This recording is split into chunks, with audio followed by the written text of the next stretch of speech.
Welcome to AP Chemistry. Today's video is going to focus on how to set up your composition book in addition to your course binder. Let's start with the composition book.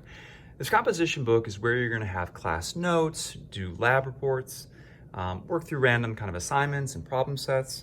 In addition to the AP Chemistry test at the end of the year, this composition book, this lab notebook really is something that you can also use to get college credit for laboratories as far as like general chemistry courses go, depending on where you go off to school. So not only does it become kind of like your end-all be-all resource for the year as you look to develop it, and therefore a really valuable resource, it's also something you're going to want to keep on or hold on to at the end of the year because it could possibly get you college credit.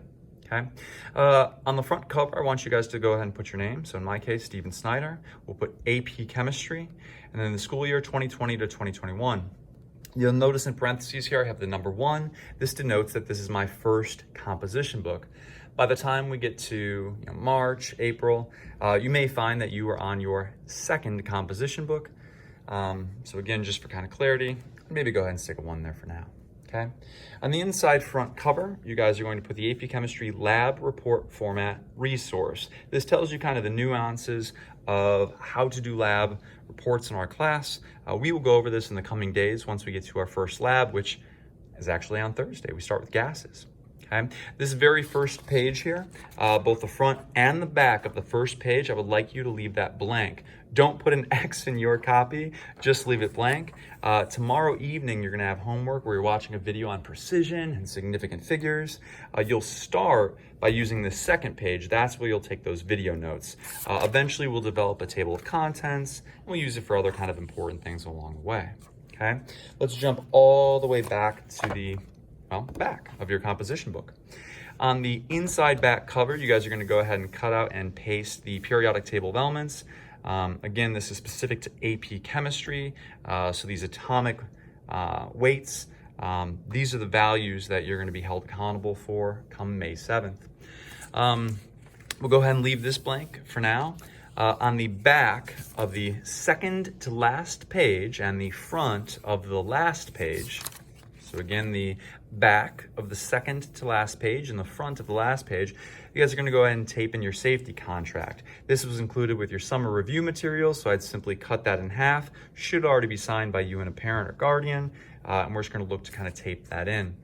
Then on the back of the third to last page and the front of the second to last page, you're going to go ahead and tape in your common polyatomic ions in addition to your multivalent metals, that is, metals that can carry more than one charge. Again, these lists are not exhaustive, right? These are the polyatomics, these are those transition metals that we tend to encounter in this course and are among some of the more popular ones you'd really want to know as kind of a second year chemist. Okay, that concludes how to set up your composition book. We'll move next to the course binder. Okay, again, you might want to go ahead and label your binder, something with AP Chemistry, your name. The first resource I'd have in here is going to be the current unit schedule. Okay, so again, this is kind of our day-to-day agenda. Just gives you kind of an idea of what we're doing day-to-day and upcoming like major assessments. Okay, so the first page should be our current schedule. The second page should be the unit objectives for that unit. So again, when I say, we're going to have a mini quiz that's covering objectives 12 through 15, you know exactly what you really should be focusing on. Okay, so second page is going to be our unit objectives. The third page, this is going to be the periodic table in addition to resources provided by the College Board. So same periodic table that would be in your comp book. And then also, these are the two kind of sheets of equations and constants that you're allowed to use on the AP Chemistry test. Obviously, as we go unit to unit, we'll make sure that we're well familiar with everything on these pages. The fourth page is, again, going to be that kind of common polyatomic ions. And then the back of that page, or your fifth page, whatever the case is going to be the multivalent metals. The reason that I want you guys to have these kind of in the front, as far as like the unit schedule, and then also the objective checklist, is like this is what is of immediate focus. right? And then from there, like we're always going to be consulting the periodic table. You're likely going to be referring to the polyatomics and these metals quite often. So I like those to be in the front. From there, then we just have basically, you know, a running file of all the resources you're presented with throughout the course of the year. Okay, so next we have our kind of objective checklist, which is what you'll fill out throughout the course of the unit. We'll talk more about this in the coming days. Next, you have your distillation sheet, which is really just kind of a cheat sheet. We have kind of the front side where we're having words, equations, explanations, and then we get to some more conceptual representations here as well on the back.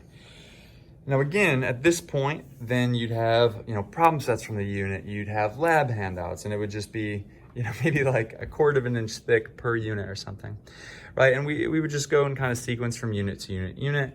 I would put the course syllabus so you can refer back to it when questions arise at the very end, so it's easy to find, okay? Now, ideally, on a day-to-day basis, the resources that I'm pushing out on Canvas, you guys would be able to print. But I understand, of course, that not everyone has a printer at home, and sometimes you run out of ink, right?